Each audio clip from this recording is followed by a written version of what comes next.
Need to ask Ben. Can I be your sugar daddy? He got it covered for you. Flex, what's wrong with you? Flex, you'll get there one day, don't worry. Goodness gracious. Oh my God. Hey, listen, Lavon, Yes. someone sent a letter to me this morning that you guys are trying to. You want us to deal with that now, or should we just? I trust your direction. Lead the way, man. Sure, baby? Yes. Okay, all right. That you guys are trying to get time on NBC Radio. What the hell going on with all really? What going on with us? What going on with them?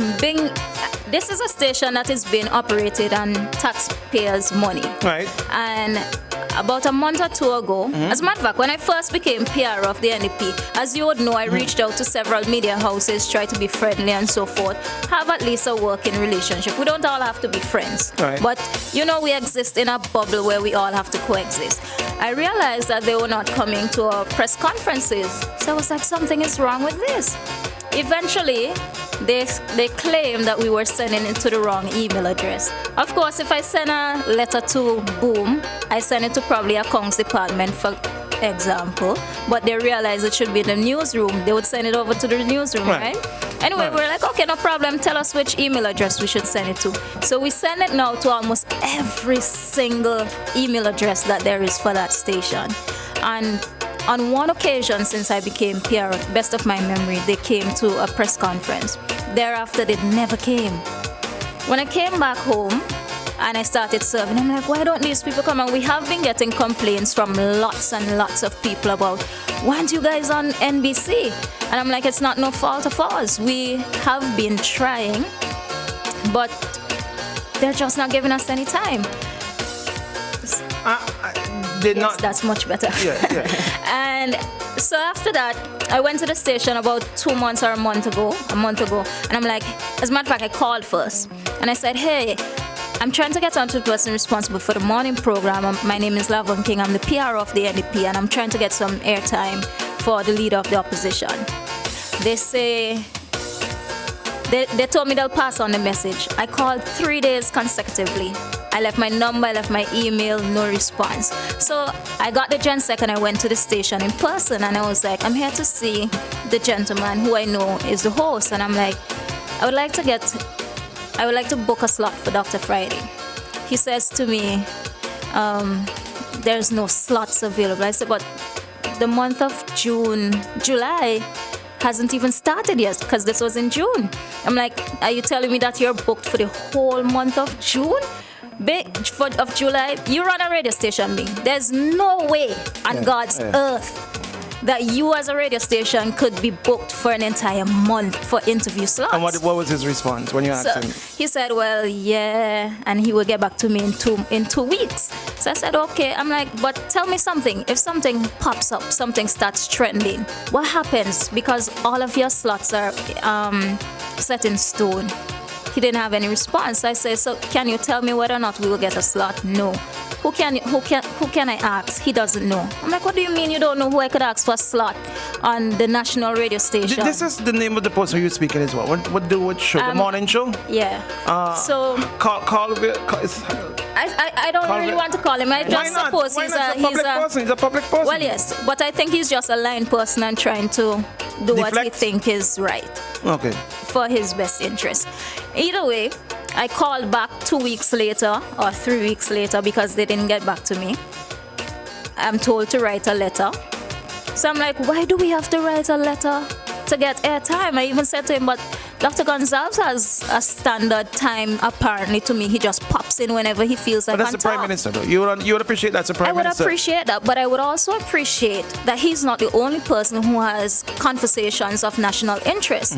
And considering that this station is not a privately owned entity, this station is being run by taxpayers' money. Agree. And so I thought, even if you don't want to give us, let's say Ralph has 1 hour, give us a half an hour. Prime Minister Gonzalez. Prime Minister Gonzalez, yes. But you will agree with me, though, that saying to write a letter is the right move. It's the right thing for you to do instead of you turning up an accent in person. For the leader of the opposition to come on. You know, I won't even argue it. Let's say yes, that is the right thing to do. You did write this letter. But I'll tell you this. You did write this letter. The only way to request airtime is not only through the formalities of a letter. If I call you as a representative of some place, that also counts. It counts. Because if I call you, Bing, and I say, listen, I'm trying to get an interview slot. Even if you have to pay for it, at least I am calling you and putting in that request. Okay, all right. Tell you what, hold on. We're going to read this letter that we have in our possession this morning. But let's do this and come right back because you know we got to do this. Straight up, real talk, unfiltered. Boom, boom, 1069.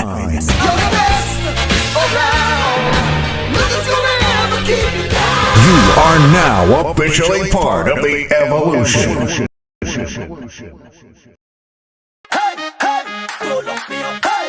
This is Hans John representing for Boom 106.9. The time is now drawing the evolution. Don't lock me up, I'm begging you. If I drink and drop, somebody dump.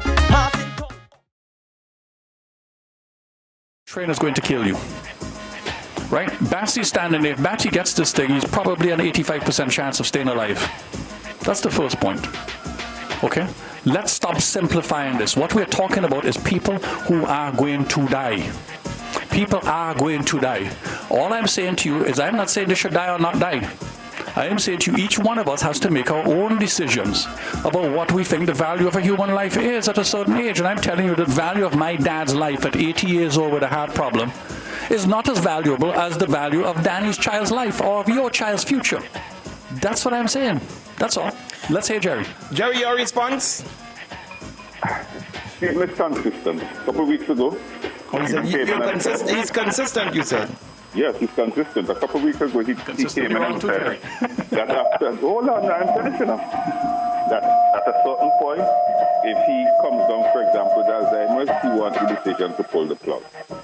So Stephen feels that after a certain age, your life is expendable because you basically don't have much left in you. Am I correct, Stephen? I think you're absolutely correct, Jerry. That is my view. But that's Stephen's view. That's what I'm saying, Stephen. That's just mine. And what he's saying now is consistent. But that's a certain viewpoint on life, where life is simply a utility. That's a utilitarian view of life. Yeah. Is that what life is about? Just simply a person's ability to produce or to be? Is that really what life is? I don't like to see my life as just a utility that is useful to a society or community at a certain age. And that is why, for example, in St. Vincent, we send our people into retirement at 55. When, as far as I'm concerned, they're fine, but we make them a utility because it suits our social security situation, I suspect. Correct, yeah. That's why we do it. Absolutely. And it gives opportunity for young people, so we're implicitly making that choice. Implicitly we are. We don't say it publicly, but we are. But I agree, and that's why I'm mentioning it as explicitly as I can. Yeah. But Stephen, a couple of questions, right? Sure. Has the world ever been in this position before? I wasn't around when the Spanish flu came in 1918, but I was told that was far worse than what happened now. And the thing about the Spanish flu, it was contained. None of us were. It was contained to specific areas. Yeah, but the world is very different now in 1918. Correct. Everybody flies everywhere, everybody goes everywhere, everybody does everything. This is a situation that has crossed every single border that you can know. Yeah. Now, the Spanish flu was bad. Yeah. And the people who have studied this, the people who have the history of it, says, listen, if the Spanish flu took out how many people? 50 million, I heard. Right, somewhere around there. Yeah. If the Spanish flu contained in a particular geographic space could have done that. Yes. Think of what this thing can do for spread it around the world. And so they are acting on that. Jerry, we know those numbers, Jerry, we know those numbers. We can multiply the numbers out. We know that the average death rate is under 1%. We know these facts, so we know how many people are likely to die if it goes on unabated. No, that's the point. When it comes to the coronavirus, we don't know. Yes, we do, Jerry. No. Jerry, we know. We've had experience with this thing for the last 4 months. We know the death rates, so the scientists all know. We still don't know. Well, I believe in science, so you might not, but I do. I believe in the science. I have done science, so what I am saying is that we're in the middle of accumulating the facts. We don't know. we can look back and say for 4 months, this is how it looks. We don't know what the next 4 months or the next 6 months is going to be. And that's the point, because this virus is basically unknown. In fact, they started out by saying it was old people. They say young people did this. And all of a sudden, a lot of the stuff that they told us about this virus, they start to backtrack on it. So we don't know. That's the key. I haven't heard any backtracking on the reality of what the death rates are likely to be. I haven't heard any backtracking on the fact that young people and children are not dying in any significant numbers.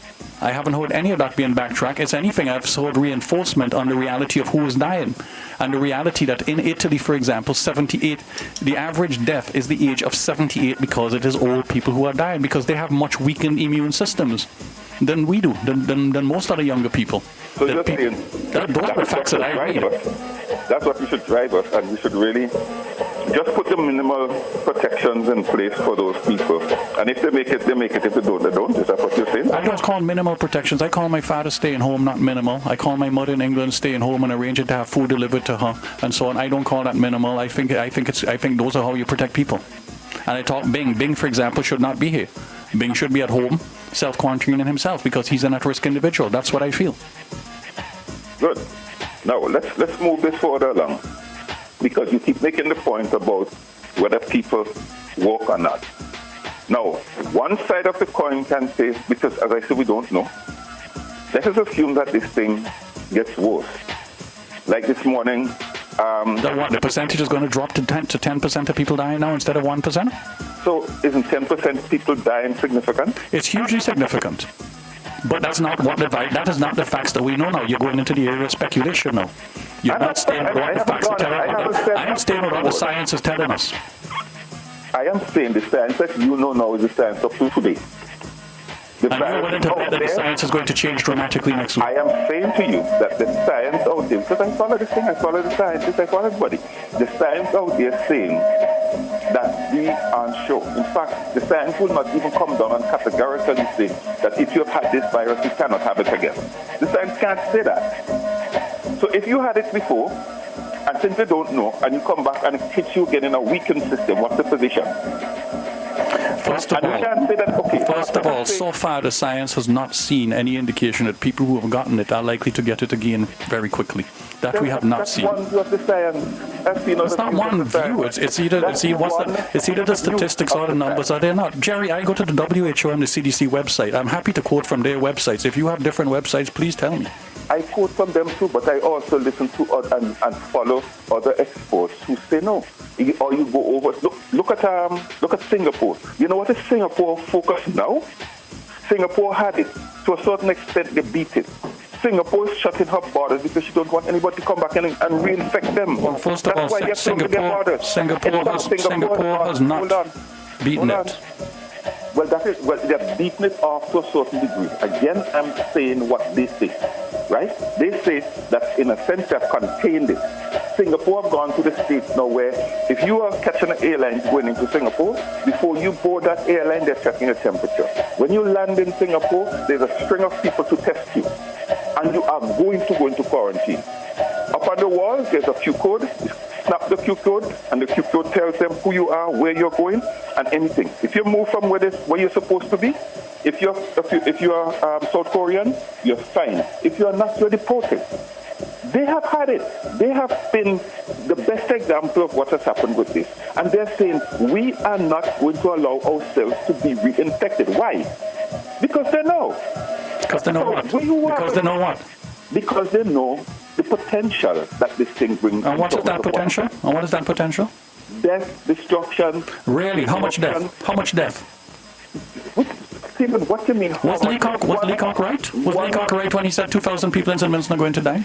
And you see, that's the problem with us, because we are going to dig into Leacock, and it's mostly from a political perspective. No, not at all. This has nothing to do with politics. This has nothing to do with politics. I'm simply asking you a simple question. And he's probably right, I don't know. Oh, so you don't know. So based upon the latest science that you know. Stephen, you had all the time and you're ready to talk before I came on. Could you just let me talk? I will do that. Right, thank you. Dr. Fushi, in the United States, the man in charge of infectious diseases in the United States, this morning said Don't be surprised if the death toll gets to 150 to 200,000 Americans. They say if you get 20,000 people, you got away. These are facts. I'm not saying that, I'm quoting these people. And that is why we can't have the liberty of sitting back and saying, oh, well, you see, some people will die and people will die anyway. Every death has its implications, and it's not just the death that matters. It's the disruption and everything that takes place. So if we have to pull back on the society and say, right, let's put a stop here because we want to contain this thing. What's so wrong with that? What's so wrong with that? Stop people from going to school, close the supermarkets, say to people stay home. Because we have never been here in the world. This is the first time the world is here. Therefore, you have to use the best strategies you can think of. Okay? So, I mean, seeming to try to justify the positions that Vincent has taken. Maybe you're a member of the Prime Minister's think tank. But the point is, St. Vincent stands out in the world like a sore thumb. And God, we better hope that we are correct. Because somebody will have to answer if it doesn't work out that way.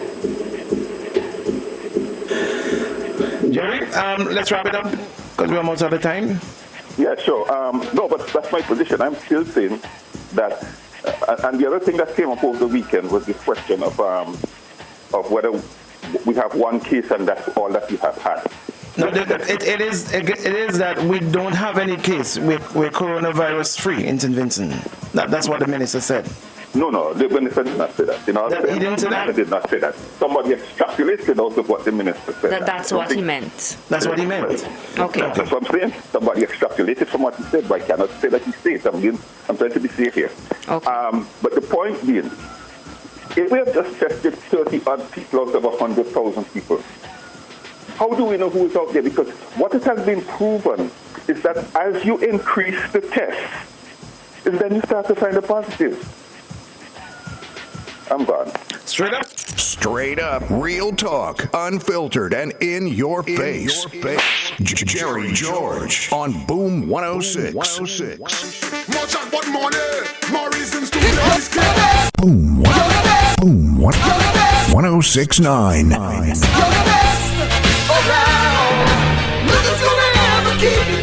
You are now officially part of the evolution. This is Hans John representing for Boom 106.9. The time is now drawing the evolution. Don't lock me up, I'm begging you. If I drink and drop, tumbling down, passing top. Cause baby, we are locked down. This is Diffusion, and don't forget to tune into IKTV channel 112. All about you.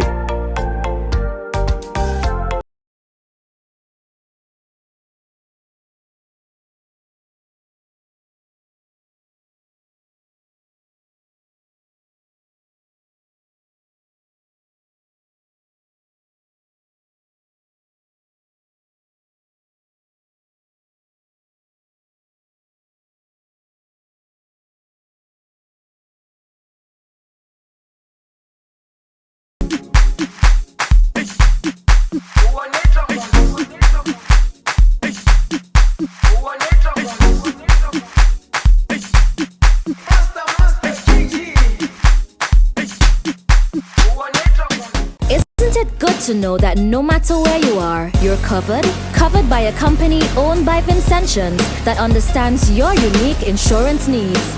At Metrosint General Insurance Company, we've invested 50 years of service to guarantee that you have the peace of mind that you deserve. When it comes to motor vehicle, property, employer's liability, business insurance, and much more, we've got you covered. Our professional and friendly staff understands your needs and ensures you understand your options. Metrosint General Insurance Company.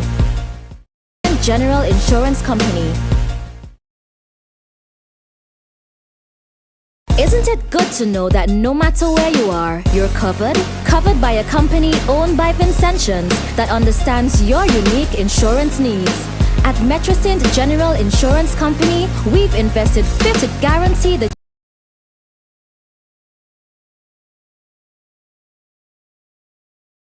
Stop the spread of viral infections, including the flu and COVID-19, by practicing proper hand washing. Follow these simple steps. Remove all jewelry before washing hands. Wet hands using running water. Place liquid soap in hand. Circulate using rotational movements. Interlace fingers. Wash fingertips, rotating them in palms. Wash thumbs using rotational movements. Dry with clean tissue. Turn off tap using tissue.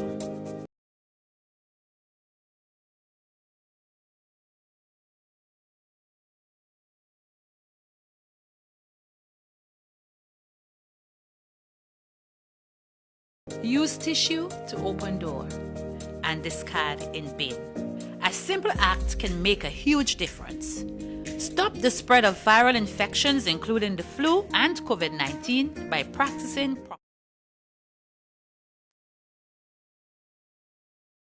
access to the national station to communicate to the nation on matters of public interest and importance. He has still not been allowed such access. Indeed, it is noticeable that NBC 705 does not even attend Dr. Friday's media conferences despite invitations to do so. About 2 months ago, the public relations officer, Ms. Laverne King, at the request of Dr. Friday, left several messages at the radio station attempting to address the matter but received no response. She then visited the radio station to discuss and inquired if slots were available in the month of July. She was informed that all slots were booked out. After further discussion, she was told that someone would get back to her within 2 weeks. No one did. As you will know, the leader of the opposition is a constitutional position in our system of government. As the person holding that position for the time being, Dr. Friday has a responsibility to address the nation on matters of public interest and importance. Accordingly, he is requesting a weekly slot on the national radio station, NBC Radio 705. I'm available to discuss the details of an arrangement concerning the proposed time slots and any other related matters you may wish to address. Thank you for your consideration. So, Lavon, besides saying that Dr. Friday is a part of government structure, justify that. Justify. What greater justification than that? Justify for the leader of the opposition to have a weekly slot on the radio. First of all, it doesn't even have to be weekly. At least some respect. Some respect. And like it or not, in about a month or two, these people will be in opposition. You know? And they need to realize we're not like them.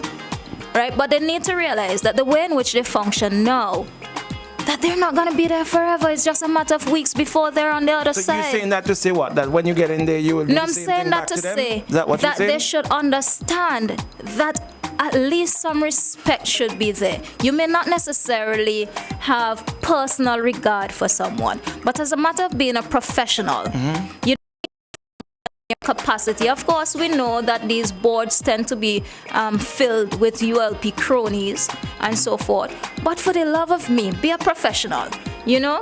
And I don't think there's any greater justification than the fact that this is the leader of the opposition. Do you think that this is a management decision, a staff decision, or a policy decision? I wouldn't necessarily say a staff decision.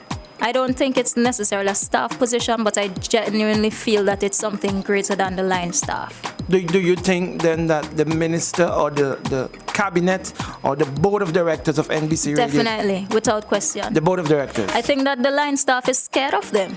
So do you think then that the board of directors are making this decision to decide to keep the opposition off of the radio? Don't give them any airtime at all by not going to their press conferences. Not that we aren't controlling the media being on because that's true. Thank you. That's a good one there, because this is what the prime minister wants. I definitely think so.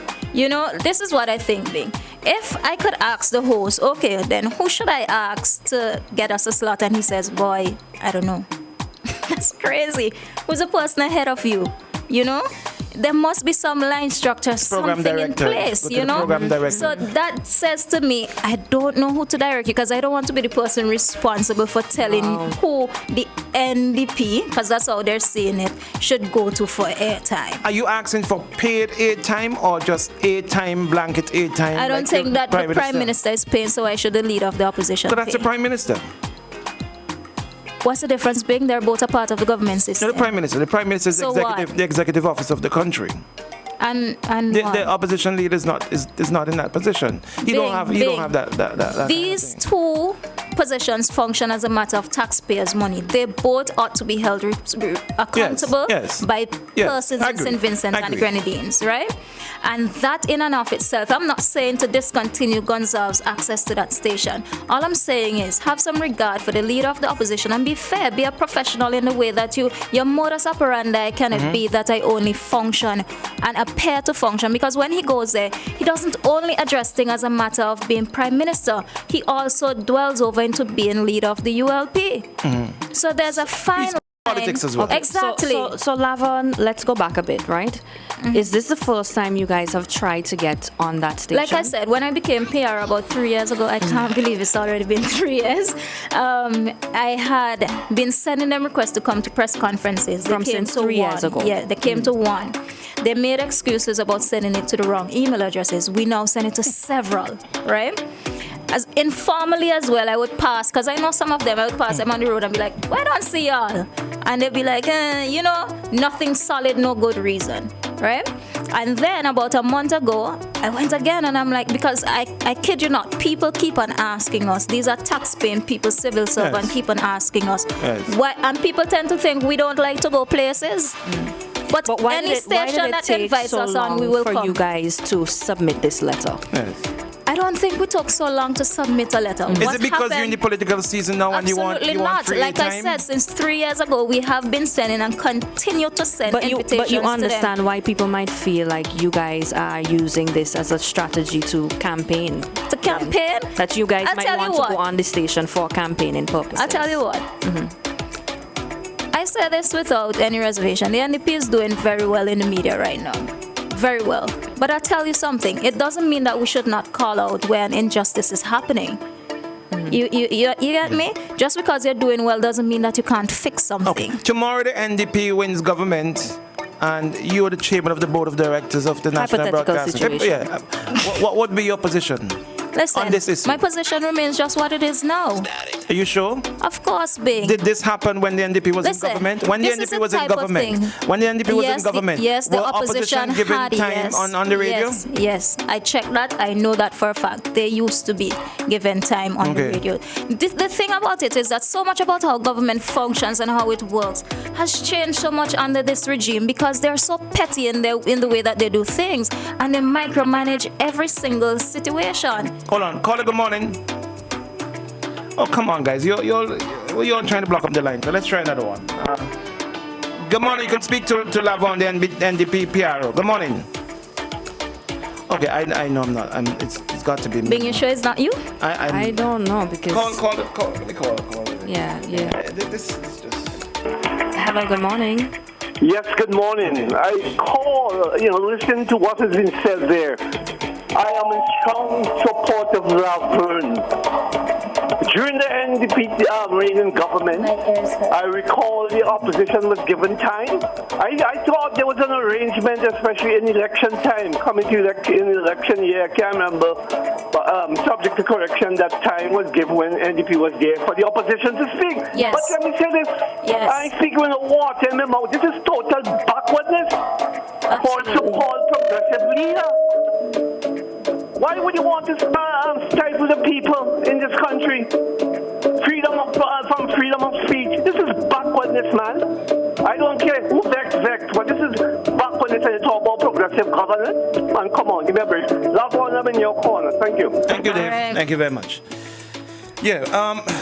So, what's your next move with this? Because you're treating this as a serious issue. Evidently, I'm here to talk about it. It's today. a principal issue. You got a principal position on this that you think that it should not matter. Do you feel whether or not we're going to press forward. So then the other political parties should have access to the same thing as well. Do you feel that way? When you say other political parties, let's say the Green Party or well, whatever. that's for them to decide if that's something that they want to take. So you're not arguing this on a principle standing. It's not. Why you say that? Let me tell you, I cannot speak for political parties. You notice that my position has been the leader of the opposition. Now you're going into political point. No. I am saying. I did not come here and argue that the NDP should have time on the station. I came here and I said the leader of the opposition. So that's why I'm saying if a party wants to go ahead. So what about other members of the opposition side? They should also have access to it, or only the leader? I think that what is being spoken about, if it's a matter of national importance, I think if you're not going to politic, right? And who would decide that? How would listen, this is why we're saying to them, listen, let us have a meeting to decide if you want to have ground rules for this, because the last part of the letter does say that we're open to a discussion. Right. You know? So if they want to provide some ground rules for it, then fine. All I'm saying is, Bing, you can't just deliberately and intentionally block access to the nation's radio station. Right. I know that you would love to have us here every day because, I mean, why not be on Boom? But come on, this is a privately owned station, you know? But this is something where you're managing privately. But when we look at something that has to do with the public, then it's a whole different conversation, which is why the argument has been the leader of the opposition. What would you see, or what do you think is the reason why you're not giving permission to well, these people obviously feel threatened by Dr. Friday and his leadership, and they seem to think that probably exposure there is will give us, even though we're ahead, that it will take us even further ahead. And so they're thinking that they could keep Dr. Gonzalez somehow by retaining and giving him monopoly on airtime on that station. I think that's what it boils down to. So you think that they're playing politics with it? Definitely. I can't call it anything else. Or probably it's just poor management, but I don't want to call out and say that they're poor managers. I hope that they're better than that. Have you listened to the Prime Minister's presentations on that station? I mean, I doze in between, but sometimes I do. It's very hard. He rambles a lot lately. What do you mean by that? Well, sometimes I think he loses trail of thought on what he's commenting on. So what do you think his content provides? Things of national interest? There's nothing new that Gonzalez is saying on any of these things, truth be told. Dr. Gonzalez, the Prime Minister, same thing. You know, I don't think there's anything new that he's saying, because the same things we hear from them months ago, last year, 2010, 2015, it's usually the same things that he's discussing now. You don't hear any policy position from the government or anything on this program? Hardly. I'm not going to say no, because I'm not trying to come and be, I mean, I'm a politically affiliated person, but I'm trying not to be biased. So are you sure, though, that you aren't listening with a biased ear? No, listen. I am aware that I exist in a politically biased position, but I am also capable of being objective, which is why I said I'm sure from time to time he does touch on some governmental stuff. Right. But more often than not, he goes into the political realm. Okay, give me an example. Ben, and you would admit it too. Give me an example. Ben, you don't need an example because the people need an example. Give me an example. Or give us an example of one of the issues that Dr. Friday would speak about. Oh, I thought you were going to ask me about an example of where he was politicking on the stage. No. I'm not. Because you know it's true. Of an issue, of course I have heard Prime Minister Gonzalez politicking. So, for example, when COVID-19 was coming, just hit the nation, we needed more unity at that point to say, listen, guys, let's come together. People should remain calm. Let's disseminate information and so forth. And so, getting the Prime Minister giving an address and also getting the opposition leader to join in on that call would have been very good. Okay, so that's a one-off thing, right? Give me another example. No, you asked me for an example. Yeah, give me, but that's a matters of accountability. Matters of accountability, such as the whole sandals deal and so forth. I think that discussions can be had in calls for, listen, we want to know exactly what's in this and what's going on and so forth. That's a matter of national discourse. Caller, good morning, you're live.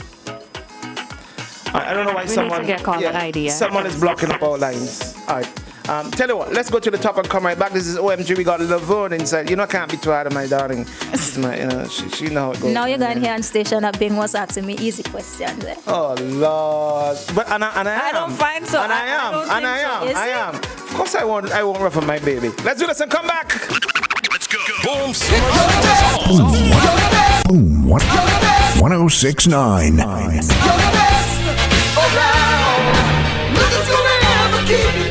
You are now officially part of the evolution.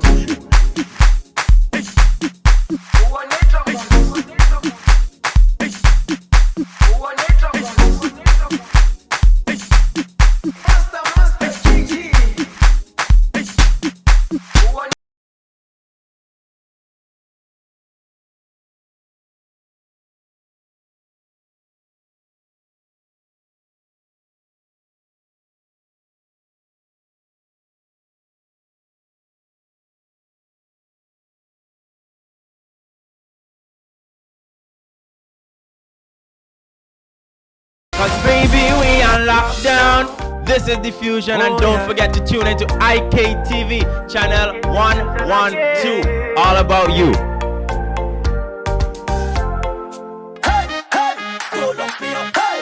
This is Hans John representing for Boom 106.9. The time is now, drawing the evolution. Don't lock me up, I'm begging you.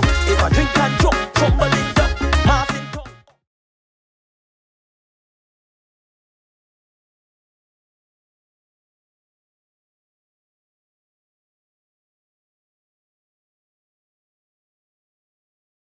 We've invested 50 years of service to guarantee that you have the peace of mind that you deserve. When it comes to motor vehicle, property, employer's liability, business insurance, and much more, we've got you covered. Our professional and friendly staff understands your needs and ensures you understand your options. Metrocin General Insurance Company.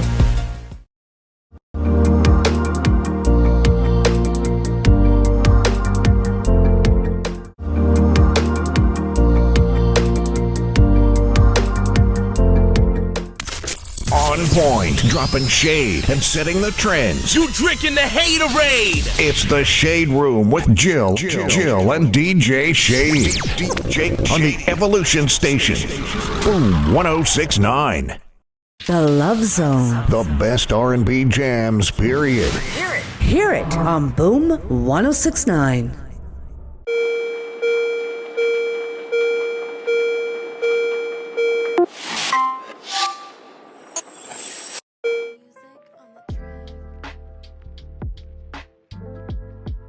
So the reason why we in healthcare use this mask, the N95 mask, is because we have a prolonged contact and continuous contact with the ill. A prolonged contact is considered within 1 meter of the patient and for more than 15 minutes. And you know, healthcare workers, we would have to keep doing this. Also, we'll be doing aerosolized procedures. You may have to nebulize someone, so we need a little bit more protection, and that's why we use the N95 mask. While home, always remember, even though your contact minimal, and it does protect you in the case of corona because the virus is quite big and very unlikely to pass to and from this mask. And that's why the patient and the person providing care will wear it.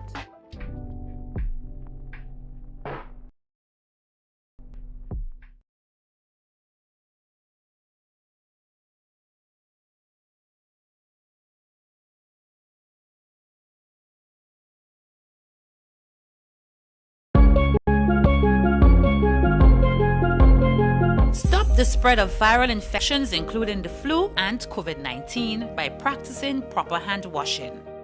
Follow these simple steps. Remove all jewelry before washing hands. Wet hands using running water. Place liquid soap in hand. Circulate using rotational movements, interlace fingers, and repeat switching hands. Wash back of fingers, rotating them in the palms. Wash fingertips, rotating them in palms. Wash thumbs using rotational movements. Thoroughly wash hands down to the wrists. Rinse hands. Dry with clean tissue. Turn off tap using tissue. Use tissue to open door and discard in bin. A simple act can make a huge difference. Stop the spread of viral infections, including the flu and COVID-19, by practicing proper hand washing. This is a message from the Ministry of Health, Wellness and the Environment.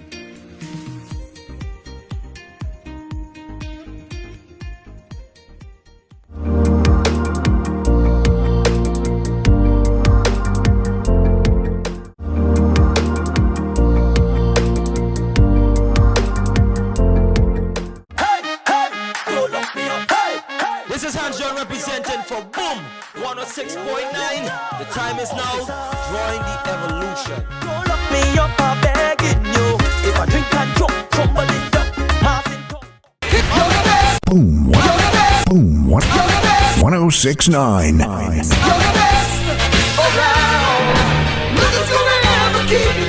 You are now officially part of the evolution.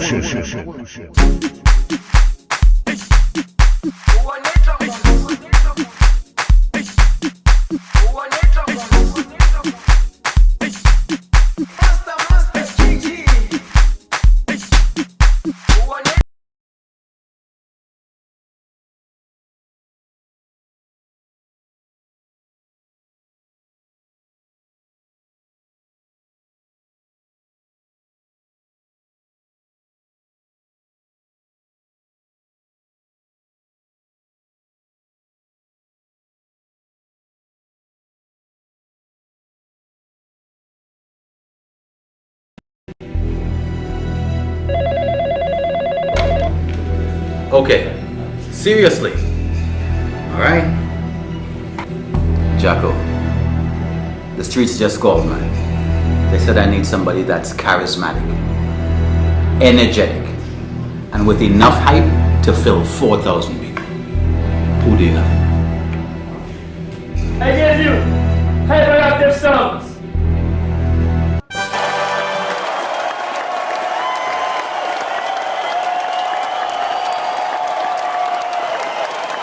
So you said you wanted the best? These are the best. Let's make radio great again. Boom 1069. Welcome back, Pitbull. I miss you. We miss you too. We miss you too, girl. I miss you too. Make you never come and look for me out of my boo.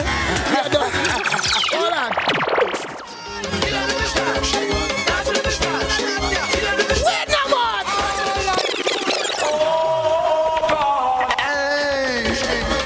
Yo, fat boy, done there. In the punch from red, bad man thing for the red, and show me it's a bomb. Wild man, no bomb. Pitbull, boy, I mash up the place and I'm on fire. Boy, my radio been dead on for months and my brother.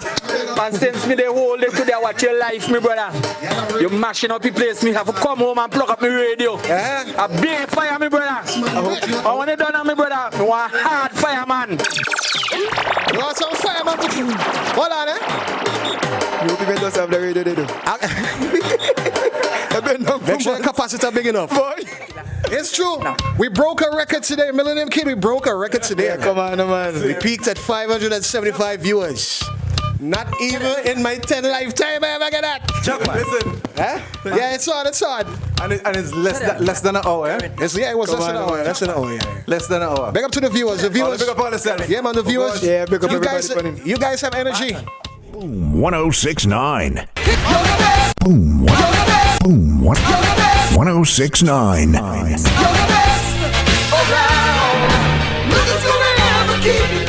You are now officially part of the evolution. In your different constituencies, you've got two constituencies remaining to be named, Marquardt and not Wynwood. What's happening with those? Well, in Marquardt, the process will happen tomorrow, so by tomorrow night, everybody will know who the constituency is suggesting to the party should be the candidate. Who are the persons that have there's Bernard Wiley. There's Philip Jackson. There's Kirk De Silva, and there's Curtis Bowman. Curtis Bowman. Why are you exclaiming? Those are the people that you're rooting for. Why are you exclaiming their names? I'm ashamed. Well, I think that all of the gentlemen have something substantial that they Well, can they offer it in the party. Are you just being nice yeah, by she saying just being that? nice. She's being nice. You're being politically correct. No. Actually. Listen, it is true that everybody would have their preferences. Do you have a preference? Me, I serve in a non-partial portfolio. Personal. Do you have a personal level? Come on, Personal level. Do you have a Laverne. personal? You must have a. Come on, Lavon. You're a human being. My responsibility is to ensure that I give. Yeah. I'm not talking about in your professional role. As a person, I'm not going to ask you who your preference is. Do you have a preference? So is this a personal interview? Yeah, Is it no, a this PR aspect of it. This aspect of it. is personal. Yes, yeah. Do you have a preference? Well, you know, I am actually from the Southern Grenadines and I vote in West St. George. So, Let me ask you something. I vote in West St. George because that's where I've been living. You're giving the politically correct answers. Why are you not a candidate? Why is Lavon not a candidate here? Well, I'm not a candidate. Laverne, there's Laverne in East St. George. We don't have Laverne who's a candidate. Laverne King. The NDP has been suffering for some time now. And let's not beat around the bush and just... We all know the NDP have been suffering from an image issue when it comes to having young, attractive candidates that would attract young people and people who feel they're young to the party. Let me tell you. Let me finish, please, now, baby. You know I ain't gonna beat up on you too much. So it's all right? You know I ain't gonna rough you up too much, right? And of recent time, we saw some people coming forward, and there was a vibe about the party. Yeah, but the party is attracting young people. You know what I mean? Why isn't Lavon King in that mix? Because honestly, I will vote for you 10 times more than I will vote for somebody others that you've got on your ticket. So why you not a candidate? I am where I want to be at this point. At this point, what does that mean? I do think that, in all honesty, the thought of political representation has crossed my mind, but I think that I am where I need to be at this particular point in time. So are you grooming yourself for a position? Are you being groomed? I think that the party always affords people who have the ambition and encourages them to... Stop giving us that BS kind of answer. I am telling you, if anyone is desirous of throwing their hat in, the party is always encouraging and put it over to the delegates. So have you ever... No, I've never made such an indication, if that's what Have Dr. Friday ever asked you? No, he has not. So you don't need to finish the question. He has not. Why?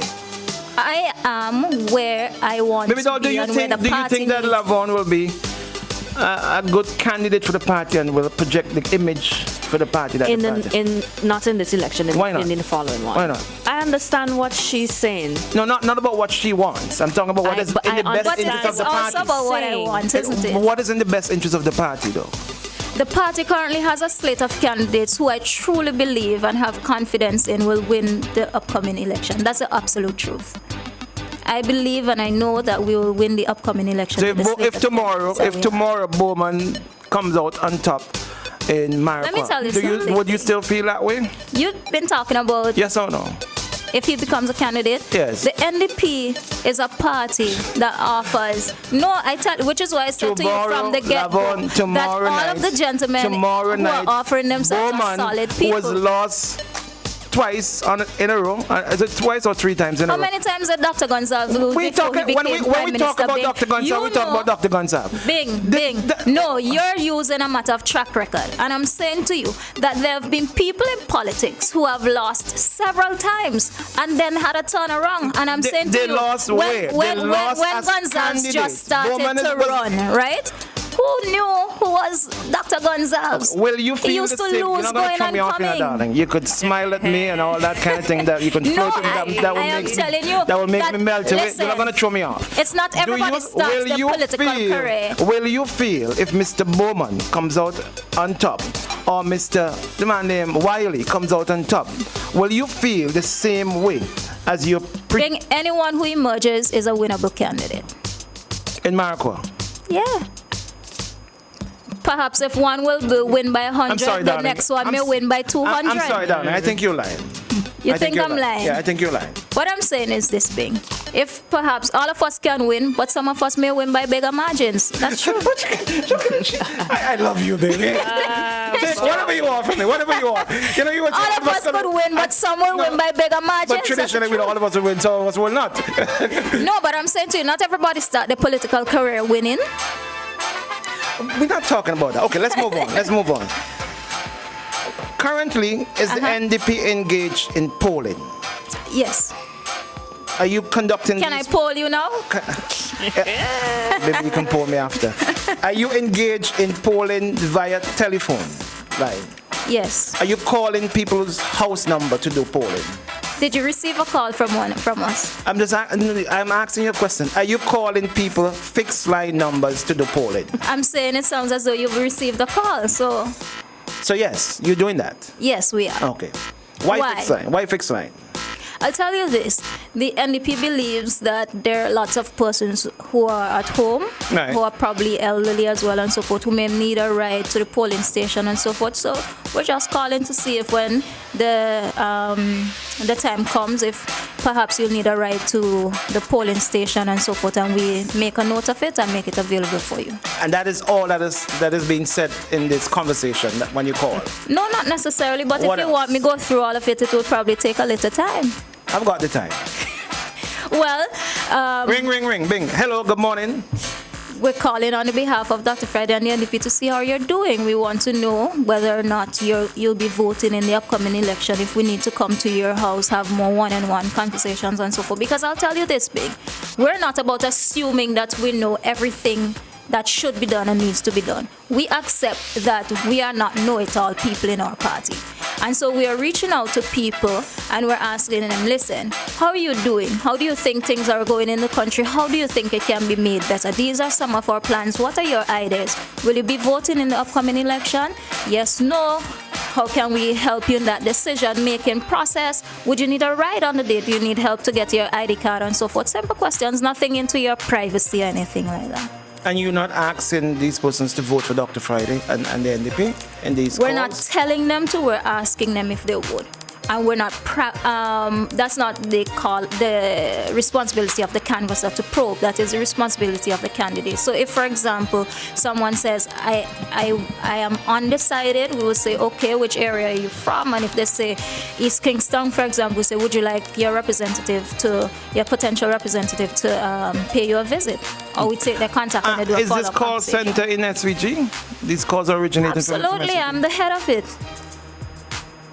I like you. I like how you don't hold back like that. We have very competent people here in St. Vincent and Grenadines. Do you have an external company that's assisting you with your strategy? That's assisting me? The NDP. No, I'm heading the NDP's PR portfolio this time. But strategy? On the ground strategy? Yes. No, not to my knowledge. So strategic communication, what do they call strategic communication and marketing? Are they not As a matter of fact, I'll tell you something. Are they not working with you? Are they not working with you? You're talking SCL? SCL, yes. I'll tell you something. You know, I was online recently and I happened to go into, I'm sure some of you saw this SVG family page that has been popping up lately. I realized that both them and the ULP page is being managed by somebody in South Africa and the US. You should be asking the ULP who is managing them. When we have them here, we'll ask them. Okay, good. So SCL you don't have anything to say to me. If you check right now, all of the NDP ads are being done by St. Vincent and the Grenadines by me. SCL working with NDP? No. Not at all. Nothing at all? Absolute truth, not at all.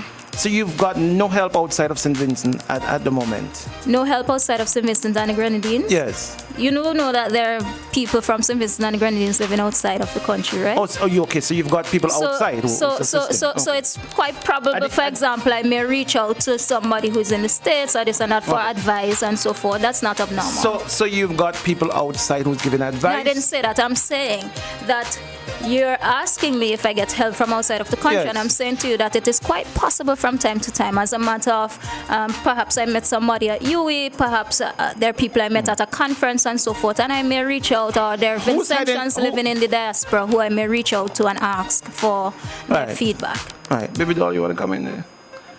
I'm staying out of big people's No, baby doll. I needed to be involved in this. But Bing, I am serious though. You should probably be asking them who's managing their stuff outside. And I'll tell you what, I saw recently they replayed some show that they had some time ago, and they had a viewership. They were trying to match up to the NDP as a matter of viewership, right?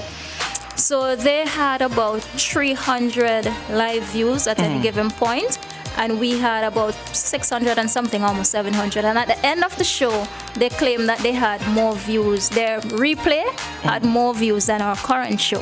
Now I'll tell you something. That is impossible. It is impossible that you had 300 live views and we had 600 and odd. So it leads me to think, based on the engagement rate, that these people are actually buying views. They have bots that's making up their numbers. Have you ever done that? Me? No. Being I pride myself in having integrity in the work in which I do. Do you think that your marketing is effective for new voters, the new young voters? I tell you something, the NDP has come a long way. I'm not here to play, I'm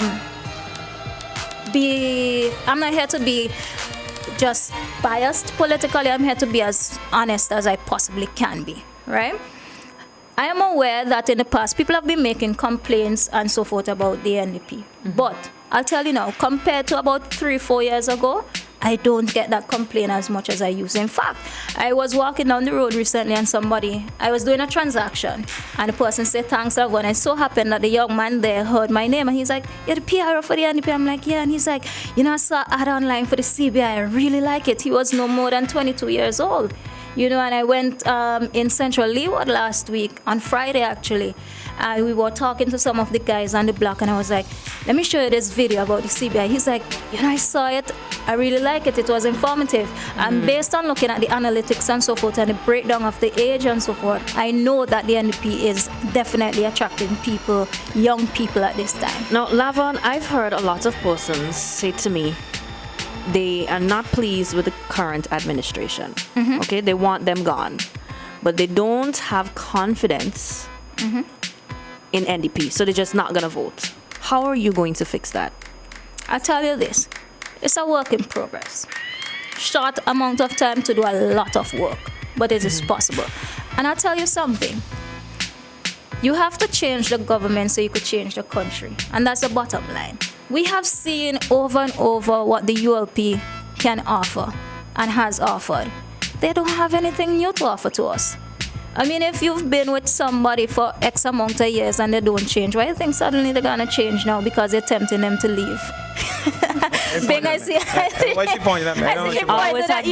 We have seen these people's playbook. What more do we want to see? They take probably 10, 15 years before they could deliver one thing. And when they deliver it, they still don't make it work. They build a bunch of monuments all over the place. I think it's time that we get a government that works. If the Prime Minister were to tomorrow, on Wednesday, announce that elections will be 90 days from now, how prepared are you? Very prepared. As a matter of fact, we're ready. We've been asking him for months now. If you're brave, call it. What we realize is this. Dr. Gonsalves is truthfully the dinosaur in politics in the Caribbean now. He's a dinosaur of politics in the Caribbean at this time. That's the truth. And he has nothing new that he's offering us. So we know that, okay, yes, at this point. But you've got some dinosaurs in your lineup as well, too. There's nobody older in politics than Dr. Gonsalves. How old is Let me make the point that I was making, though. There is absolutely nothing new that they're doing now that we haven't seen before. So we knew that we were going to see some knee-jerk activities in the 2 months leading up to election. Bing, tell me you didn't know that there was going to be road work around this time. How would I know that? So these are all telling signs? Tell me the truth. So you think that road work is you expect? I ain't seeing enough road work, so I can't comment. I see them on my side. I know Bing lives on my side of the country, so that's why I asked him specifically, because I know he's seeing it. Move on. I know Bing is seeing it, and we knew that we were going to be seeing a bunch of announcements about this and announcements about that. We've seen it before. There's nothing new there. How involved is the leadership of the NDP? No, let me get straight. How involved is Dr. Friday in the selection of candidates? In the selection of candidates? Yes. Well, you know that the NDP has a process in which they go through as a matter of the constitution by which candidates are selected. So the delegates in the constituency actually made the recommendation to the president and the central committee to say, this is who we think may be best. The delegates are chosen as a matter of representation from different divisions in the constituency. And based on what they vote, the president takes it then to the central committee who can vote on it. I think as well, depending on the percentage that a particular voter, a particular candidate gets, that the constitution says for it to not be disputed, you must get at least 75% of the votes from the constituency. But if it is that you don't get that 75%, then chances are you may not necessarily be ratified. So all of the new candidates, they've had the 75% and above? Not all, but there's been no contention with them. So you can choose to or you can choose not to for various reasons. So Dr. Friday is not very involved? Of course, he pays keen attention to what is happening. No, that's paying attention, but is he involved in the When you say involved, explain to me what you mean by involved. Can he say, okay then, I want Daniel to be my candidate? It hasn't been the practice. Why not? Because we have a process by which we do it. I do know that there have been instances where persons may not have necessarily, because maybe they were not contested in the position and so forth. I do know that there are situations where, for example, in K-Bacchus Batiste example, there was not runoff amongst other people and so forth because that was somebody was exercising interest there. But that is a process. Was there anyone else beside K-Bacchus? No, but I'm saying that typically there's a process that we follow in our party that allows us to decide who the candidate is. And based on the constitution, the president may or may not intervene. I don't know. If at this particular juncture he will, I can't answer that. That's something that I think you would have to ask him personally. You want me to call him now? No, that's fine. Because Bing, I want to let you know that he's accessible at any time. Well, I don't have his number, so I'll give it to you. It's easier for me to get the prime minister of this country than for me to get the Well, I tell you what, Bing. Anybody who's on the back foot and trying to make nice will be trying to suck up to you. You gotta answer. My God, I can't. See why I love her, baby doll? You see why I love her? You see why I love her? Israel Bruce. What is the party's position with Senator Israel Bruce in the House of Parliament with taking up criminal matters, such as the last one, which he took up? Now, you ain't going to show me off with this one here. The line has been going all morning. The line has been going all morning. But it's not just him, though. Well, it's your question, so you go ahead. Well, he's the most recent. He's the most recent. Right, but there've been situations where I think another person has taken up some. Why you say not an next person? You tell me I'm being politically correct. No, I'm not. Everybody know that we have two prominent roles in the NDP. So what is your position when they take up these types of cases? This is what I Not you, the parties. What is the party's position? The party's position has been that as a matter of being legal practitioners, that they function as lawyers in their capacity. That's what they are. So what about being members, for example, and also members of parliament? They're not just members of the party.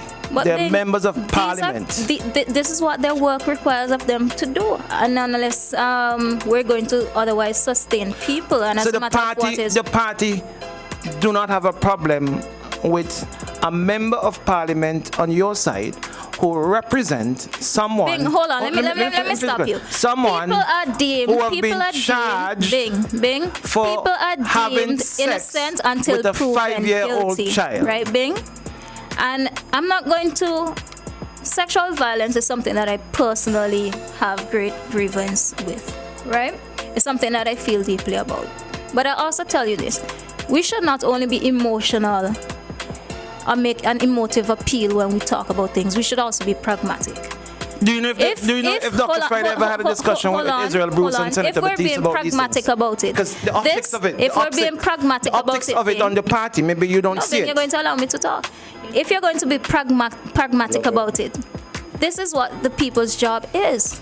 And I think that in their personal conviction and their personal life, that perhaps, yes, they might feel, they believe and they know that these things are quite unfortunate, because not everybody in society... But you're a member of parliament, though, darling. You're a member of parliament, which is different. I get that, but I'm also saying to you... I'm also saying to you... You're a member of parliament which makes these laws. Each member of parliament, whether you make the law, and therefore you go. So you decide. You know what's funny, Bing? You want to decide when we are part of the government structure and when we're not. No, you are a part of the government structure when you're in parliament. When you're in parliament, so you make a law in parliament, then you go when you're outside, and you go and you try to get someone against that law, which you made. Oh, I'll tell you what, Bing. I don't get. It's an oxymoron. No. You get it? I think that these guys are not in the executive position of the government, so they're not making laws, right? However, are they members of parliament though? They are, but they're not making. They're part of the process. They're part of the process. Correct. But I'll tell you this, Bing. As opposed to being emotive about the situation. Richard, we're coming to you just now. As opposed to being emotive about the situation, we be very pragmatic. People are considered innocent until proven guilty, and I think that everyone is entitled to representation. I'll tell you something. Personally, when we see something in the media, yes, we feel a way about it. I feel a way about it. But I also understand that sometimes there are people who are also accused and not always necessarily rightfully accused of it. And I think that people are innocent until proven guilty. We're talking about the political party here, don't Lavon. I mean... No, but Ben, you cannot isolate the two. You cannot isolate the two. You're talking about it because it's a situation that you feel deeply about, but we have to also be pragmatic and honest about it. Shouldn't a political party feel deeply about it? Of course, but I'm saying to you, Bing, that we exist in a system where we have to assume that people are innocent until proven guilty and that people deserve representation. Okay, do you see how the optics on the side of the party... I could understand that. Without being defensive, I could understand that. Do you see how it can affect the party? I could understand your point about optics, but I maintain that people are considered innocent until proven guilty, and that everyone is entitled to representation. But do you think that, again, the optics, someone looking at the situation from the outside may feel as though the character of these particular persons is somewhat jaded, or it can be affected in the eyes of a potential voter, like a mother or fathers, or... I tell you what, these lawyers function in their professional capacity to doing their work to represent persons who need representation. And as a matter of their legal practice, it's how they eat, it's how they also take care of people in their constituency and so forth. So that means they've got to take every case that No, that's not what I said. But I understand that based on how the legal structure works, that they're not entitled necessarily to turn in away certain cases. So, forth. if you got to become a prostitute to feed your children, you okay with that? You know anybody who has done that? No, but I'm saying, that is how that's what I'm getting. You're saying that's not what I said, Bing. I'm saying that the person has a professional career that they use. This is what they earn their bread and butter by. Okay, all right. And people are considered innocent until proven guilty. Do you think that everybody is entitled to legal representation? Yeah, but I think that. All right. Yeah, hold on. So there we go. Okay. All right, baby. Yeah, I love you, right? I'm very lovable, yes. I hope you're here. Hey, tell you what, let's take a commercial break and we come right back. We got Dr. Richards joining us. Yeah, let's do that. Phone line's been going on. And Lavon is correct. You want me to take the call? You want me to take the call? No, we got Dr. Richards coming up. I think they realize that now. Let's do this. Now listen. Boom 1069.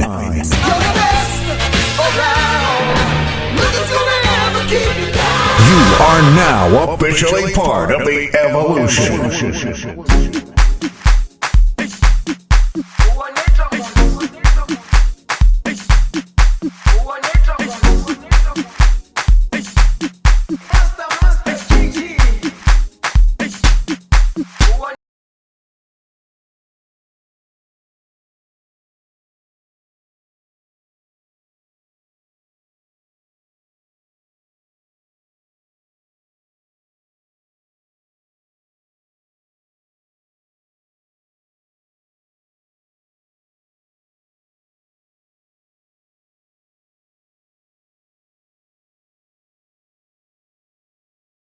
Isn't it good to know that no matter where you are, you're covered? Covered by a company owned by Vincentians that understands your unique insurance needs.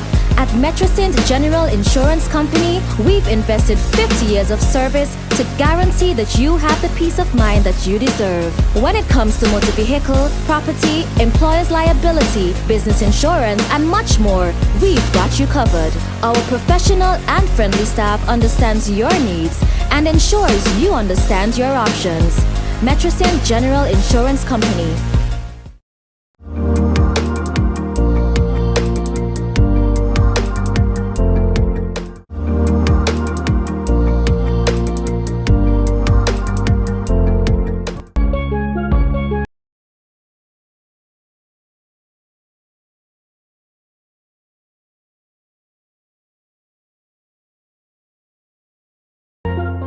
The Love Zone. The best R&B jams, period. Hear it on Boom 1069. On point, dropping shade and setting the trends. You drinking the haterade. It's the Shade Room with Jill and DJ Shade. On the Evolution Station. Boom 1069.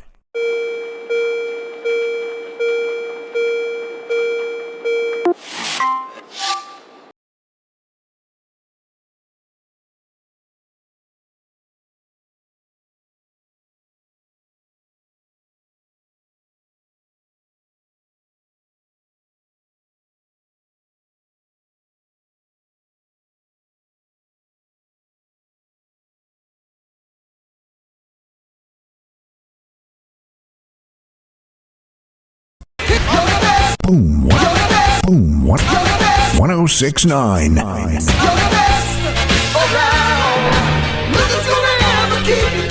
You are now officially part of the Evolution.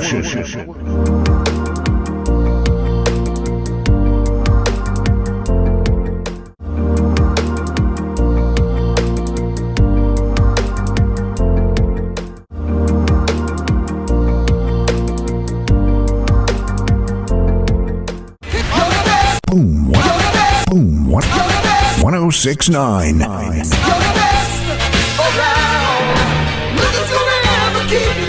You are now officially part of the Evolution.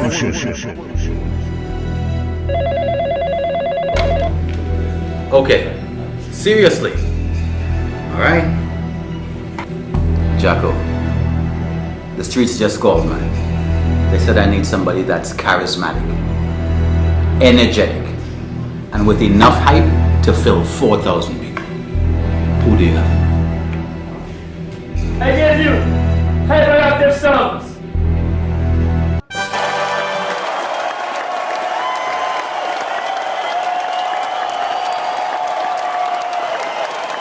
So you said you wanted the best? These are the best. Let's make radio great again. Boom 1069. For everybody with there, big up my crew on IKTV, big up my live again, Facebook live. Keep it going and I like to see them Vincy flag. You know why? Because we can play big, brand new Vincy soca tunes right now. I wanna big up my Sign Hill crew right now. This are Bad and a Grow. Big up my whole junction and this next one. It's soca we say for life, come to bed. Already. YMC. Do something. Junction man. Anytime this we can go outside. Listen to this. Could that be a damn club chick? You shake it. Could that be your damn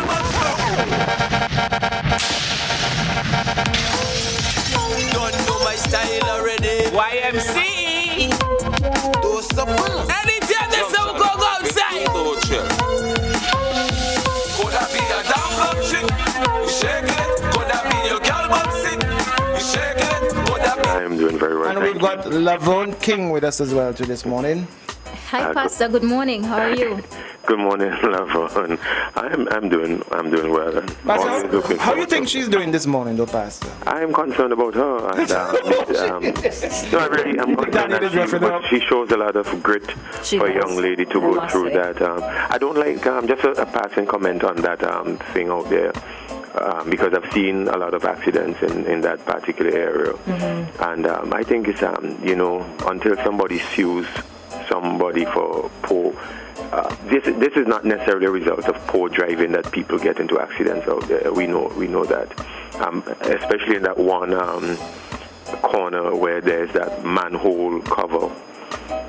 Even with a slight drizzle, you can hydroplane off that manhole cover. So people who are even driving well, naturally when you come around a corner, you're going to hit on the brake a little bit, even if you're driving well. And those who understand the physics of hydroplaning, once you hit on that brake while you're on the manhole cover, you're going to spin out of control. That's this is not what I did wrong. I hit the brake. Yeah. So what I'm doing now, every time I come around that, I am very much aware that there's a manhole cover, and I mentally I have I know which house, I know when I get to which house I'm going to hit my brake, so I don't wait until I get in the corner to do that, because if you do that, it's dangerous. You're going to damage vehicle and you're going to damage self. And again, because we're not in a litigious society, like in other places, if you poor road construction, there's a science to how you do things, speed, velocity, etc., that will either increase risk or decrease risk. And if you build a road that increases risk of personal loss, whether to property or to self, you're going to get a lawsuit. But here in St. Vincent, I don't know anyone has ever tested this to sue anyone for, I don't know who constructed it or whatever, who put the manhole there. I'm not saying government, because that's the first thing people want to think of is government. But Pastor, I'll say something though. Quite unfortunate that my mommy first heard on the station, but separate from that, Bing having said it though, that there were at least 2-3 persons who would have heard and actually came to my assistance by virtue of hearing it on the radio. So I actually want to say thanks to them for coming. It really helped to cheer me through and bring me through the situation. Very scary, but I'm grateful that I'm alive. And I could imagine how she and the fact that she's here. And I'm very grateful though that having said it, people actually were listening to the station and came and say, hey, we heard Bing say such and such. Everybody listens to Boom in the Morning. But I would have been shooken up. I wouldn't have been able to make it, so we commend you. So the issue, how many accidents are we going to have in that area before that is fixed? So we are dead for sinner. Don't. No, but that's true. How many accidents have we had there? But I noticed one of the guys who came to me said to me that somebody died here just recently. I was like, oh my God. Yeah. Just one of the things I noted a week or two ago, that the house with that big orange wall. They placed tires there. They put in tires there, and because that's just basically a tacit acceptance that we're going to have accidents here. Whether people are driving good or bad, we are going to have accidents. Pastor, that should not be. You just reminded me, you took me back to something that Jerry said many times when you spoke about litigations. Jerry always said that people need to test these things more often. Things that we take for granted. I am not for a litigious society. I have spoken against that. I am. You're not, because you talk about your friend Mr. Sue or Sue, whatever your friend name. Mr. Gonzalez, Mr. Sue. Yeah, Mr. Sue. Yeah, I wasn't referring to him, but you called some guy Sue already on your radio station, and you seem to know why. Oh yeah, I remember that one day too. Yeah. But I'm not necessarily for litigation all over the place, because then that is going to another extreme. But at the same time, we need not to take for granted. I did a program on the fact that we live in such a paradise. I actually call it the politician's paradise, because our people don't necessarily agitate and push against things that, and we take for advantage the levity and the space that we have, and we get away with things that we ought not to get away with. And I know if you were suing people, then people would not be libelous or would not necessarily be making irresponsible remarks, would not necessarily be engaging in poor construction of houses or whatever, would not be building walls that can kill people, would not be putting manhole covers or whatever it is in places that increase risk. If we were to litigate and to push people to make them pay out of their pockets, these things would be But it shouldn't have to come to that. That's what I'm saying, Bing. It shouldn't Dexter have Rose to is come to asking you a that. question. He wants to know if you think that the accidents are caused by the manhole or by, oh boy, where is it? Or because of speeding. And I've said it before, it is not. The other night, for example, I helped a gentleman. I didn't know who it was. I just saw a car that was toppled over in the ditch. And naturally, my instinct is to stop and help, regardless of who. So I stopped, and I'm like, in talking, I'm like, the guy said, but I wasn't speeding. It's just, I was leisurely coming around the corner, and I just happened to hit the brake at that point. When you come around a corner, Bing, you want to reduce that velocity. You are going to. It is a natural instinct in driving. You are going to hit your brake. And you hydroplane on that kind of surface with a little bit of water. You are going to hydroplane. Physics, simple physics, you are going to hydroplane. When you do that, you lose control. Sometimes your wheel lock up, depending on your braking mechanism. If you have the anti-braking system, it depends on what braking system you have, which most cars will have that. You are going to lock up and lose control. And that is Dexter. That is not poor driving. Doc, you can't tell me, you and Dexter Rose, you can't tell me that in 2020 we can't find a solution to that manhole issue. Well, the solution is put some rubber tires, put some discarded tires on a wall. That is not the solution. No, but that was done by a private citizen. I know, that is not the solution. That is a private citizen. I can't understand why that situation is not taken care of. Why can't Baxter or the Ministry of Works come up in 2020 and find a solution with that? It's not just one. In the world. It's not just two. It's not just three. In the world, we're building cars that are driving us. And in St. Vincent, we can't fix a manhole problem? Oh, come on.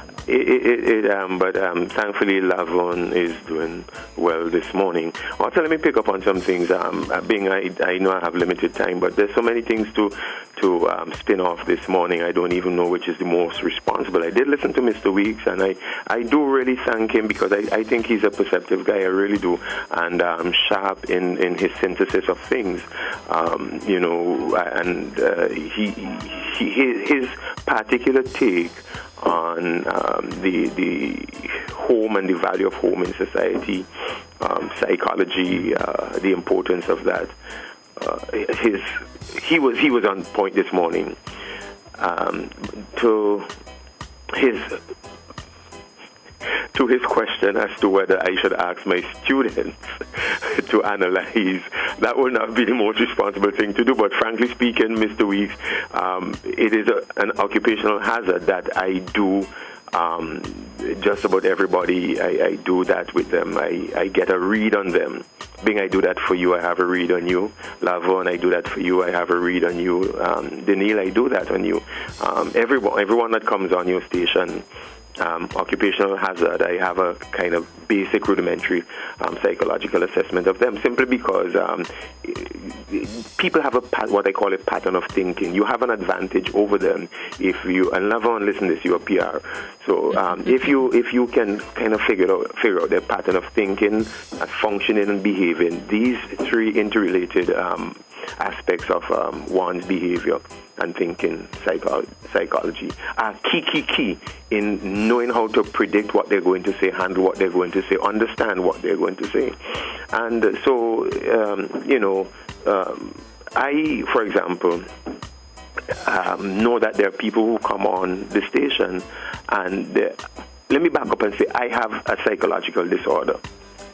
Bing, I do have a psychological disorder, so I am not dissing anyone, I'm not damning anyone if I detect that, You think Hamilton crazy? You ain't going to say No. Bing, I just said I have a psychological disorder. Bing needs to listen, that's what I said. My particular psychological disorder is Mr. obsessive. Weeks wanted to do a social study on Mr. Hamilton. Bing, this could get rather interesting this morning because I could name names and tell you what I think of their thing. But let me just talk about me, right? Because I really think that mental state of people is underappreciated here in St. Vincent. I am actually aware that I have a personality disorder. There are three classes basically of that, but my particular personality disorder, it is true. I'm very preoccupied with details, orderliness and rules. If things are not really like perfect, I get real distressed. And because of that personality disorder, I find it very hard, for example, being to delegate tasks, because I just feel like somebody's not going to do it to me, and I'm going to spend more time nitpicking about how they did it than how I would do it. So I just might as well save the trouble and do it. I find that I end up having an excessive commitment to work or to a project. So that's a disorder I have, right? We really want to hear about your disorder. We want to hear about the disorder of Lavon's leader, Dr. Friday. What? Because he said that he studied, he know what mind. I know. So of course he knows. Most people most people come in being there 3 clusters, cluster A, cluster B, and cluster C. And most of the people, like being a lot of our politicians, let me just, without calling names, fall into cluster B. And there's comorbidity. So be very, when I say comorbidity, what I mean is that, okay, if you do the DSM, the Diagnostic and Statistical Manual, DSM-5, that tells you how to spot, if you study it, you know how to spot a psychological disorder, right? And you have a checklist, okay, if you see these signs, that's this, just follow with me. If you see these signs, that is the other disorder. And if you see these signs, then you have a third type of disorder. But there's comorbidity, meaning that you might have some of one, but might be comorbid. Give me an example of what a sum of one would be. Okay, wait, you rushing ahead. I tell you, this could get rather interesting. And I would just give the DSM types, and you could name the politician or the individual or the commentator. Okay, antisocial personality disorder. All right, let me list some of the antisocial personality disorder. This person, let me give you a couple of the markers. They're going to be aggressive. They're going to be often violent in their behavior, and they're going to have high impulsivity, meaning that they're going to be very impulsive. All right? Prime Minister Gonsalves. Okay, don't give him all. Borderline personality disorder. Who would you give that to? Borderline personality disorder. What is it? Define that. Give him some of the. Yeah. You just you're paranoid. And the paranoia comes and goes. Probably that was one of the things. Major. Listeners out there, this is very unprofessional. Very, very unprofessional. The two that I find. Let me get serious. The two that I find, we have to understand it, but the two that I find that are most common, to be quite frank, would be the histrionic personality and the narcissistic personality. Narcissistic is definitely Prime Minister Gonsalves. Well, let the listeners know. The narcissistic person is the person who believes that they are more special and important than others. Yeah, that's Prime Minister. That they have they expect constant praise and admiration. That's Prime Minister. Worship the leader. They're very arrogant. They're very, very arrogant. Just cuss you out for nothing. They feel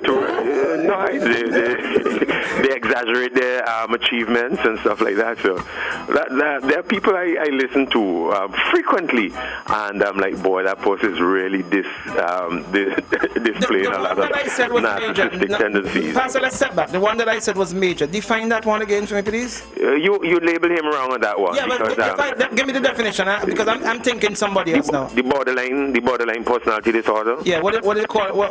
That person is they have in terms of you. That one is harder to spot because you have to know how they relate to people. Give me the reactionary quality. They don't really.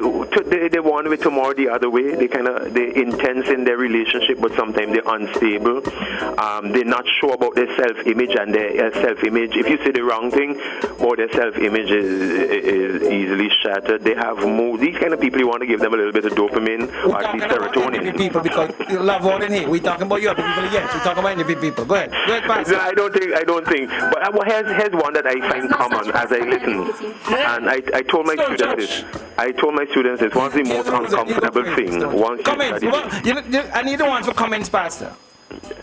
Let me just say this. Let me not do that. That will be irresponsible. Let me say also that I do see some people who listen this one. And I mean, you could think up your names and all of that, but that's up to you. That would be unprofessional. I'm trying to identify. Bing, who do you know who's of the histrionic personality? Well, tell me what histrionic. It means that they're constantly. They're constantly seeking attention. They're excessively emotional. Is that you? They're highly. That's not me. They're highly dramatic. They love attention. They love attention. When they speak dramatically and with very strong opinions. But they're generally shallow and they're rapidly changing their emotions. I want my chair. I'm going to bring Mr. Cummings here for you Wednesday. I want my chair. I want my chair now. Bing. That is not something to be making fun of. Who making fun of it? You remember?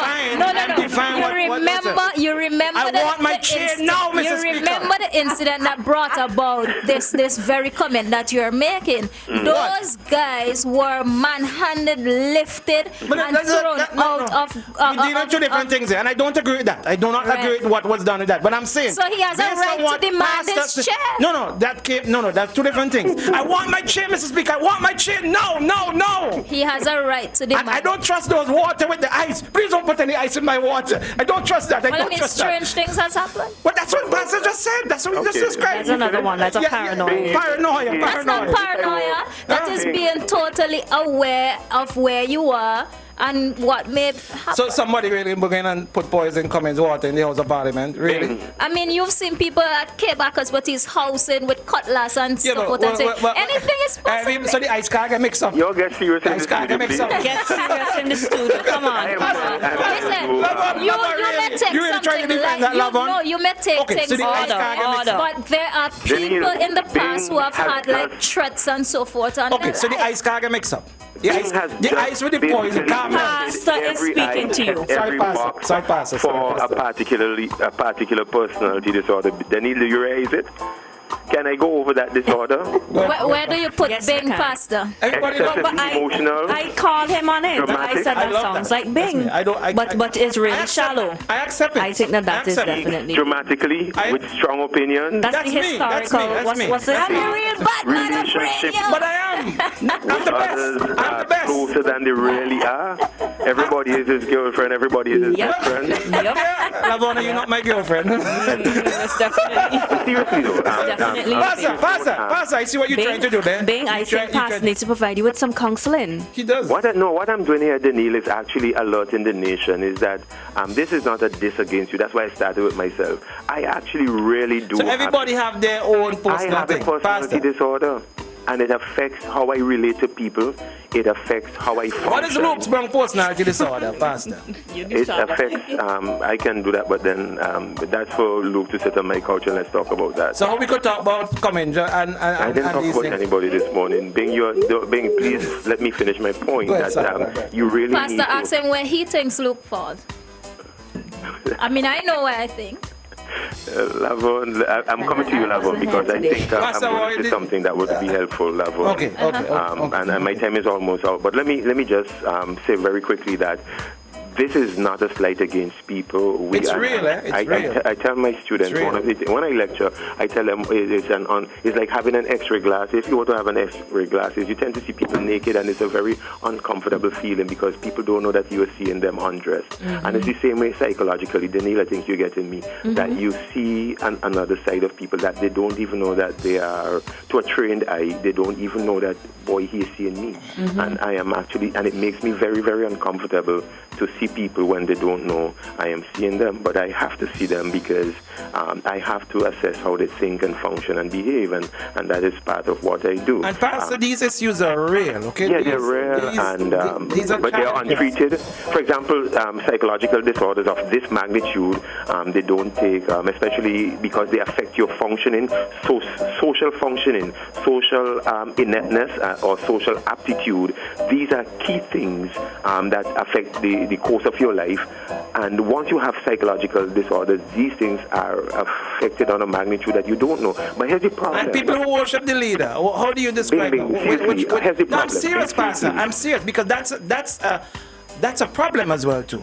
People who see themselves people as who have a less... need to deify others, and it speaks to their own sense of self, sense of worth, etc., etc. But that's give me a different program for that, please. I am saying now, which is a key mantra of mine. Honestly, that here in St. Vincent, we pay a lot of attention to the physical, but we don't have enough that addresses the mental state of people, psychological state of people.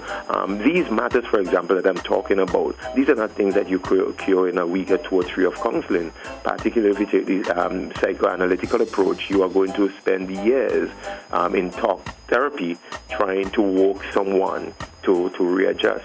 To Lavon, because there's a lot I can say about that, but to Lavon, I heard Bing ask you about Cambridge Analytica, SCL and all of that, and I thought you were dismissive of it, and I think that has to do with the negative PR and the negative image and optics to even speak about any kind of data mining and any kind of maneuvers that resemble what SCL did and Cambridge Analytica in particular. But we do know that it is research that Cambridge Analytica applied where you want to, but they have shown an interest in the Caribbean and have affected, and have been called upon and utilized by, governments here and there or people running for office here and there. Now, I don't necessarily diss this or put it down simply because I understand this, right? That if you want to win an election, all right, the 2 key things, you really push hard on shaping, some might say manipulating public opinion. Manipulation might be a good word. You have to, that's one of your key points. You have to be able to shape, manipulate public opinion if you want to win, and you have to be able to entertain in our context.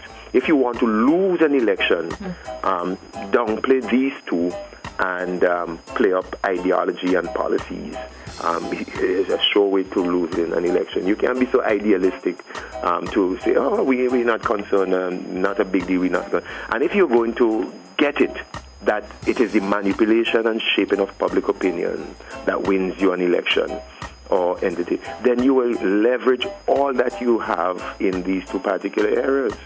I am not so idealistic to think healthcare and foreign policy and economy and all of these things are really going to win the election. I think just get your tools, and those who know how to do data mining, which is a big thing. And that's why information is sold on the internet. All of the big manufacturing firms, consumer industry, they key in and they grab data. They know how you think. If you search hammer on your phone, before the end of the day, you will have 20 ads on hammer coming to you. People, your information, because of you sign I agree on Google or any search engine, because you sign that, every single key you strike on your phone, your computer, your whatever, your device, every word, everything, your data, your pattern of thinking, things that you don't even know about yourself, people know about you. And information is powerful. It's a weapon. It can be used. And that's what Cambridge Analytica and SCL, and that's what they do. I would think any party would, any party worth its salt, even if you not necessarily use that, those that have been disavowed, you would want people who are just knocking the top off when it comes to data analysis, data mining, how to understand and manipulate the public or shape the public opinion. And I thought I heard Lavon saying, well, we don't need that. And I am saying that if you want to win an election... That we don't need what? I'm talking about the best of the tools and the input, external input, not necessarily everything internal. I didn't say that we don't need data collection or anything. I was just saying that Bing was trying to associate a particular grouping. Okay. And I was clarifying and telling him on no uncertain terms that we are not involved with that particular group. But are you using their handbook, though? The modus operandi, the way they go out gathering data? Are you using that? No, but when I became the PR of the NDP, we started fresh, and I could speak to what I am doing now. Okay. Doc, we out of time? I appreciate but these are deep issues, especially how we utilize our psychological information of how people function and think in St. Vincent and the Grenadines to basically push us and relate to them. And this warrants more time and a different program. Thank you. Have a good day. Thank you. Have a good day, Doc. All right, Pastor, take care. Let's wrap it up with you, Lavon. It's a good thing I ain't good there on Facebook to see how they cussing me. Marlon, all they go. Pick a length, Marlon, all they go on. Because I'll cuss all the tail back tomorrow morning. Somebody told me Big only want to talk to me alone, so he didn't open the lines today. Yeah, I mean, I really have voice notes I didn't play as well, so come on. Tons of You think messages, if I have a choice between hearing Marlon and That's hearing Marlon you? Butte? Yeah, and hearing you, who do you think I'll prefer, Lavon? Come on, you know this. Go ahead. You know I've got the hearts for you. Come on. Okay. And you float with me on the radio. Why are you making it awkward on the I'm sorry, okay, radio? I'm sorry. That's good. Thank you. She's my radio wife. So let's wrap it up. How do you move forward with this issue with NBC Radio and the leader? What's your next move? Well, we await a response from them concerning the letter that we've sent. I hope that it doesn't take a next month or so. No, they're being pressured right now. They're being pressured to give a response right now. We will continue to give updates as it relates to their response and see if there is any improvement. I mean, it's very disheartening to me to see that it has to come to something like this. I think that as professionals operating in their capacity, that they really and truly should have already been like, okay, let's do this. These are the rules that we think you should abide by. This is not something that really should be meted out in public discourse. Right. Professional people do the right thing, you know. Right. But you would agree with me as well to that these people are doing the biddings of the leader, of what they may think the leader wants, right? And it's unfortunate. How much time are you given for you to get a response before you do something else, you know? Whether it's to come back to us in the media and say, listen, we've the given letter was this sent on Friday. last Friday. And we will take a physical copy as well today. I think it has probably already been dropped off. Best of my knowledge, it should have been dropped off this morning. Okay. Right? But we have sent it via electronically already. I would do a follow-up probably midweek or end of week to see what's happening. And if NBC Radio does not give a response, then I will take the direction from the leadership of Dr. Friday. Okay. I think that both Baby Doll and I can say that we in full agreement with you. Never mind, we pressed you this morning. It's all good, man. But I am in full agreement with you, and I think Baby Doll is the same too. We discussed this, that NBC Radio, which is a radio sustained and maintained by taxpayers of SVG, should be for both persons, right? I do not think, and we need to stop playing politics, because we should remember that one day, whoever is in there is going to be on the outside, you know? That in the next 2 or so months, the NDP will be. I don't know about that, because I mean, if elections going to be in the next 2 or so months. When that happens, I'm going to invite you to the rally. Can I drive with you? No. Well, at this point, I don't have a transport. You have to drive with him. Well, in my vehicle. Oh, Jesus. Okay, no. That he drives around pretending it's his. But I think it's unfortunate when political activists or political activism goes this route, because I don't know what can a politician gain by saying, you know what, don't give the opposition time on radio, because they're gonna want it no matter what become opposition. You basically politicize yourself as a professional. You know, you should try as much as possible as civil servants and so forth, as persons who are being paid by taxpayers, to function in the most professional and impartial way and manner that you can.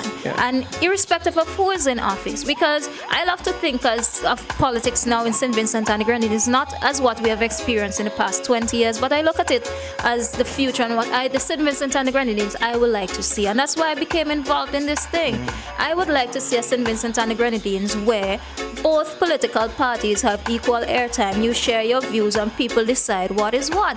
I mean, this sort of politics is really the type of archaic thing we need to get rid of. But guys, you know, it's bigger than just NBC Radio. It's the same when the political party in office use lumber galvanized to distribute as bribes. That's basically what it is, you know. And you use a number of different things, you know. So it's bigger than just NBC Radio. I mean, sometimes I look at the things that's happening in our country in politics, and I'm like, why are we here in 2020? You know, I genuinely think that our politics is too secular, that the leadership currently is too secular. They make light of too many things. So, for example, I remember when Dr. Freddy took photos and so forth of the potholes. Pothole tourists. You know, I think that we have made a joke and a mockery of what political leadership should be like in St. Vincent and the Grenadines. And I think that moving forward, parties should definitely try to always attract people who are nation builders, not necessarily just people who are looking to get a field in politics and try to make mockery of what leadership should be. And one question. Do you think you guys are vocal enough about these things? Some of what you just mentioned? I tell you this. I think that there's always room for improvement. I believe that it would be naive of me to think that we're doing every single thing possible. And I try my politics, irrespective of being in a politically biased position, to be practical as much as I possibly can. And I know that we can do more, and we are doing more. This is why we're here this morning, and which is why I've said that we have made significant strides in the past few years, and for that reason I know that we are way more viable than ever before. All right. Well, I look forward to having Stone Church Cummins on Wednesday morning. Is he going to come? Send him, please. Long time waiting. He's our favorite to talk to. Boy. You know I'm sure he's listening this morning. You know he's our favorite to talk to. I need to walk with equipment to keep you. What do you say? You might throw the microphone? Thursday morning, Are you saying that he might throw something? No, I'm saying that you know how you get. She's going to say. And I won't be doing it without you. Bing, we're going to have to tie down the microphones. No, you see, no water don't let bottles him on the tell desk. you what I'm saying. We're gonna have to but you might have to have a chair. That's okay.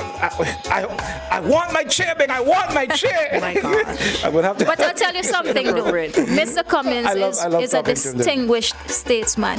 For those of you who don't know, Mr. Cummins literally turned around the Water Commission, and there's no question about that. I know that he'll do the same thing for our health ministry, and that's why I keep getting excited every time I think about an election and the prospects of having people who have a proven track record. I mean, we have people who never run a household running ministries and falling asleep on it.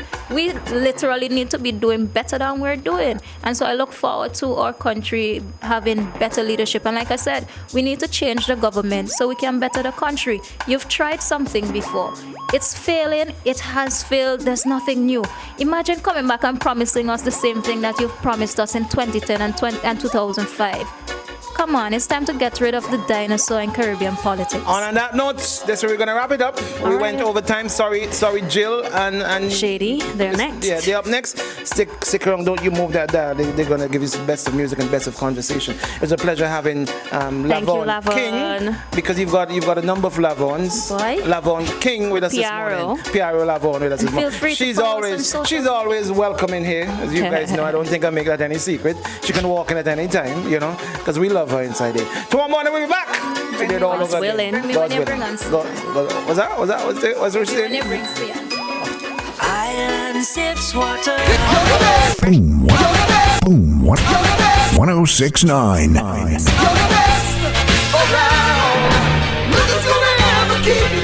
You are now officially part of the evolution.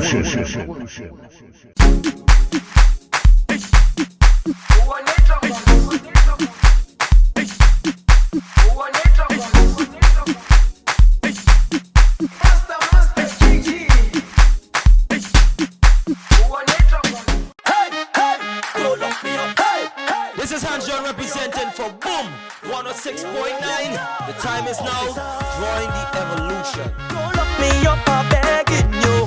If I drink and drop, somebody dump half in. Cause baby, we on lockdown. This is Diffusion, and don't forget to tune into IKTV channel 112. All about you. Boom.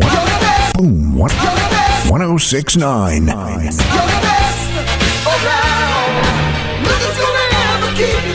You You are now officially part of the evolution.